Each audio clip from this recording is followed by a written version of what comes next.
High, আমি মানালি। আমরা সবাই মিলে চলে গেছিলাম দীঘা। এটি জামাই ষষ্ঠী ছিল, তো জামাই ষষ্ঠীর একদিন পরেই আমরা বেরিয়েছিলাম সবাই মিলে দীঘার উদ্দেশ্যে। আমরা সবাই ট্রেনে করেই যাচ্ছিলাম, যেহেতু আমার দিদুন ছিল সাথে। আমার দিদুনের যেহেতু বয়স হয়েছে, পায়ের অসুবিধা, বাসে করে যেতে পারছে না বা গাড়ি বুক করা হয়নি, অনেকেই ছিলাম বলে আমরা ট্রেনে গেছিলাম। ট্রেন থেকে নেমে কিছুটা পায়ে হেঁটে চলে গেছিলাম আমাদের আগে থেকে বুক করা রুমে। তো রুমে একটু ফ্রেশ হয়ে খেয়ে দিয়ে আবার আমরা বেরিয়েছিলাম ওল্ড দীঘার উদ্দেশ্যে।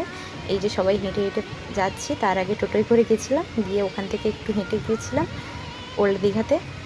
সবাই আমার বোনেরা ছিল, সবাই হাই করছে আপনাদেরকে, এবং সেখানে গিয়ে আমরা অনেক ভিডিও ফটো তুলেছি, সেটাই আস্তে আস্তে শেয়ার করছি। তো আমরা তারপরে ওখান থেকে ঘুরে ঘুরে এসে আমরা খেতে বসে গেছিলাম। তারপর খেয়ে দিয়ে আমরা আবার বেরিয়েছিলাম নিউ দীঘার উদ্দেশ্যে। এবার নিউ দীঘাতে গিয়ে আমরা অনেকক্ষণ ধরে জলে নেমে অনেকক্ষণ মস্তি করেছি। মজা মস্তি করার পরে আবার এসে আবার ফ্রেশ হয়ে গেছিলাম জগন্নাথ মন্দিরে, সেটা আসছে পার্ট 2-তে।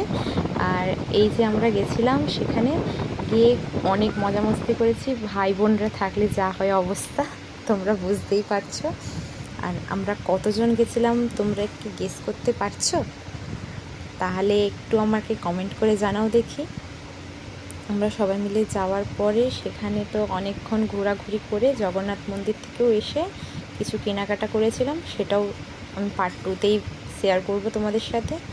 দেখে বলো আমাদের এই দীঘা জার্নিটা তোমাদের কেমন লাগলো, এবং লাইক, শেয়ার এবং সাবস্ক্রাইব করতে একদম ভুলবে না। Thank you.